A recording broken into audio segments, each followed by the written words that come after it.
Welcome back everyone to Aster-yee-ah. This is Yuttho. In the last episode we started with the first urbanization development, the Zadia neighborhood for Aster-yee-ah. In this episode I'm going to try and focus on retaining the sustainability factor for the ecology surrounding the neighborhood. In an eco-friendly city inspired by the natural world, I think it is essential to have awareness of impact as much as possible when designing human habitats, seeing what might affect what, and etc. Now, somewhat related to this awareness is that I decided to name the city center Yugen, a very unique Japanese word that cannot be translated directly because of its specific and complex meaning. The word, originally taken from Chinese philosophical text, meant dark or mysterious.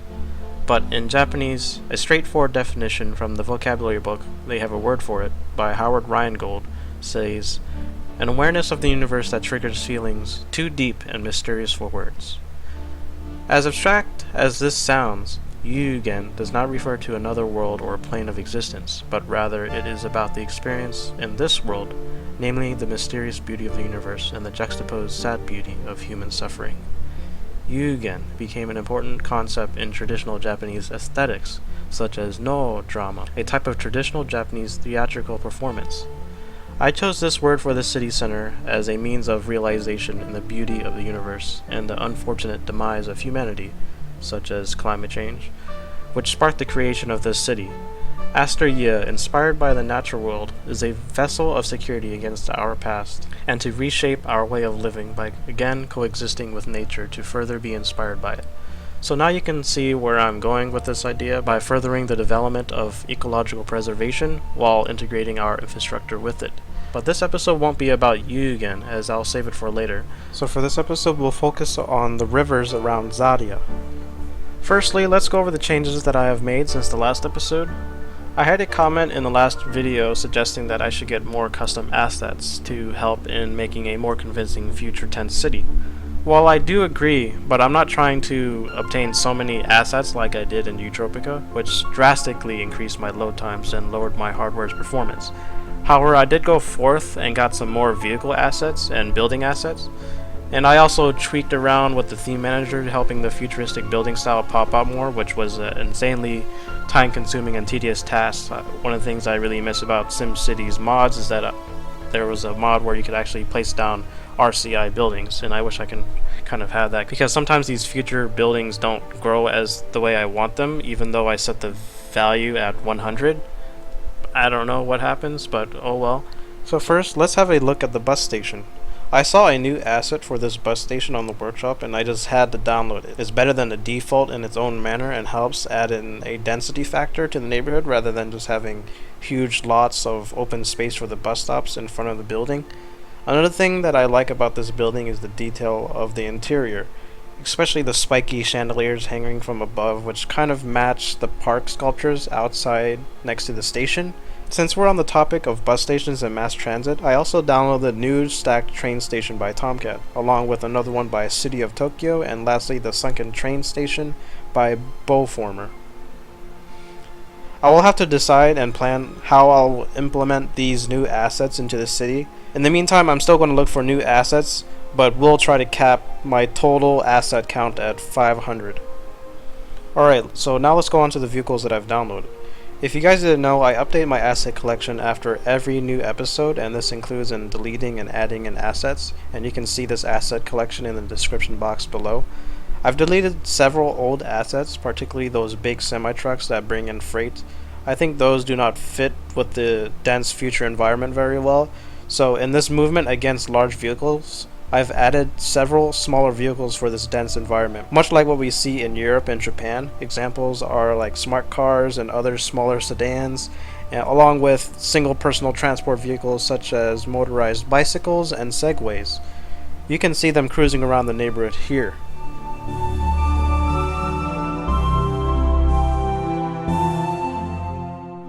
I've changed a bit of the subway and bus routes, making them more productive in terms of destination and access, but it's still a work in progress. I tried to allow more access in reaching the two transportation hubs on the side, which are pretty much far off from the rest of the neighborhood.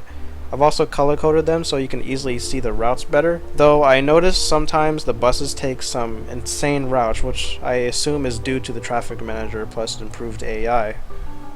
I've also changed the school layout a little bit by adding in more schools and rearranging them in the competitive zone. I have 2 elementary schools and 4 high schools, still having no university, but I'm still planning on that. I've added the elementary schools in the city center since that's the only space for them that fits their size, and the high schools on the rim of the competitive zone for the same reasons. I am planning on making a larger honeycomb design neighborhood elsewhere to allow for better density of zoning and service placement. Speaking of a larger honeycomb design, if you haven't noticed already, I've added a outer skin to the Zadia neighborhood, because I don't want the back sides of the buildings facing outward, but rather the front side, so that way it's viewing the future emplacements like parks and things like that.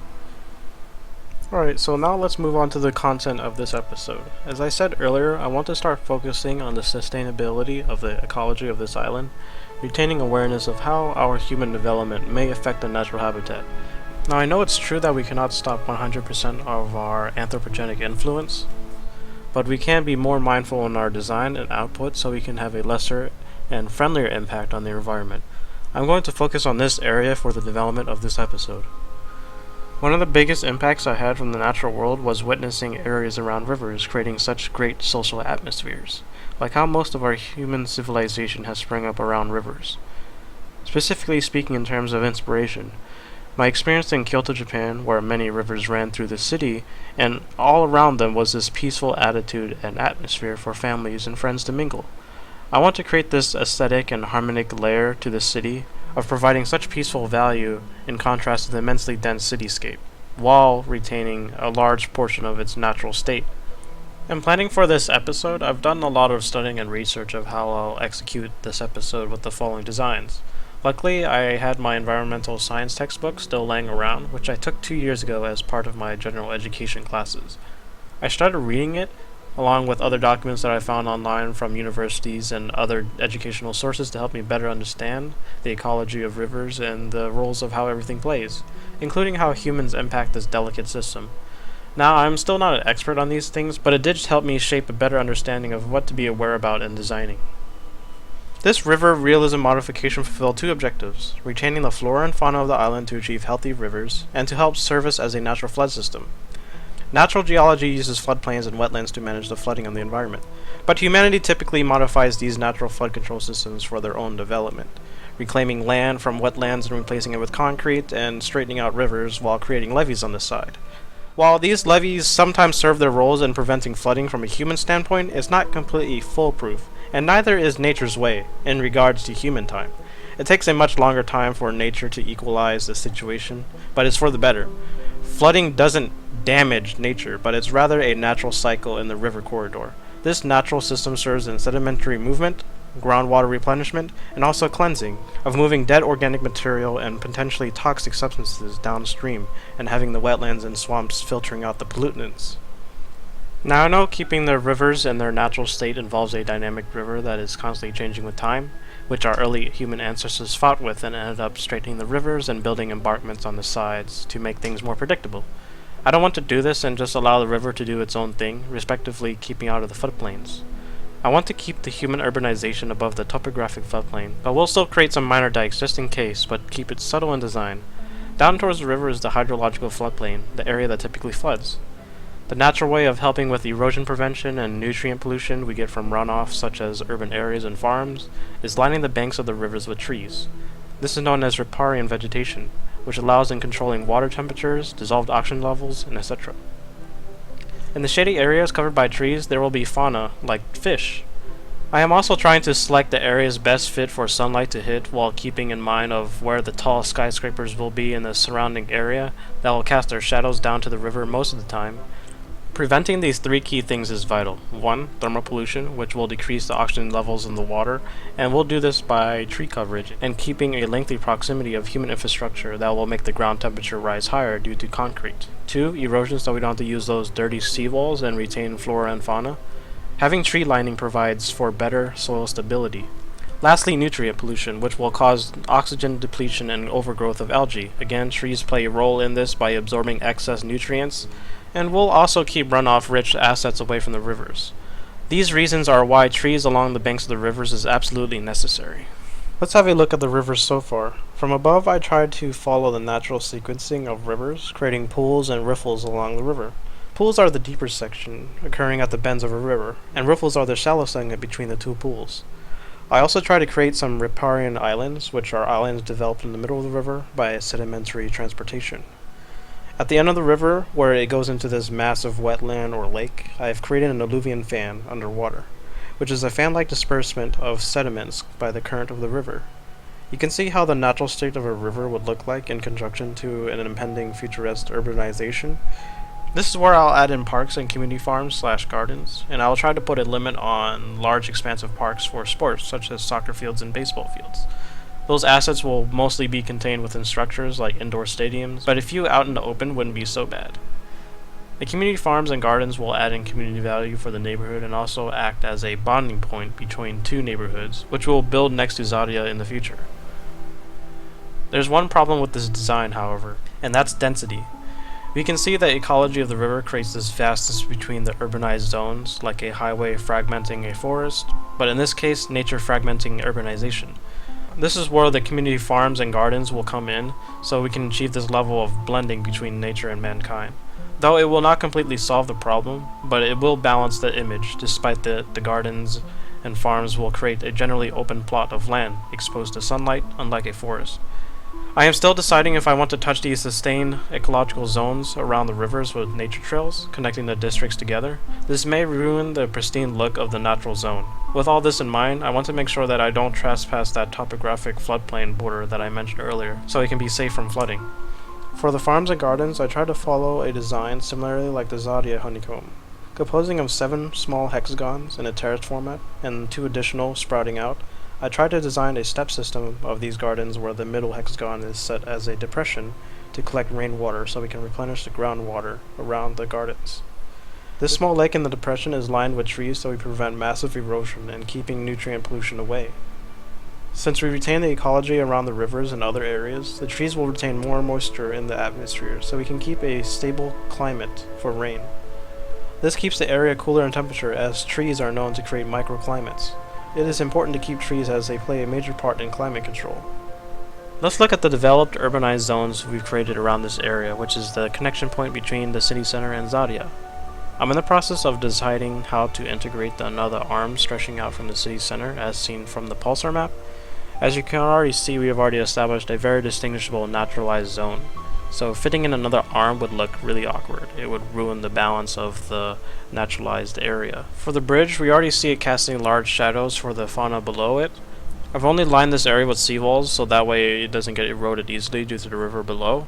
This area is lined with a dense amount of trees as a sort of soundproofing for the environment. While this area does have a minimal impact in regards to seawall, this does provide shelter and protection for the fishes and other animals in and around the river. Since animals are so close to human habitats, pest control does come into mind. It is important to have a proper garbage system in place, though as optimistic as that sounds, it would help in lessening the severity of the pollution and avoid high interaction between these two populations.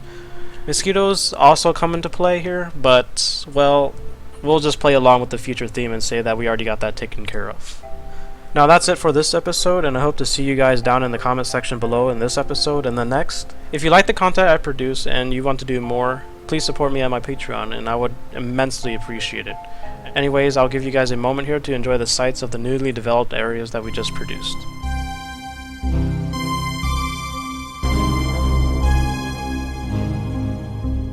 I'll end on this note about Yugen, a quote by David R. Wolfe.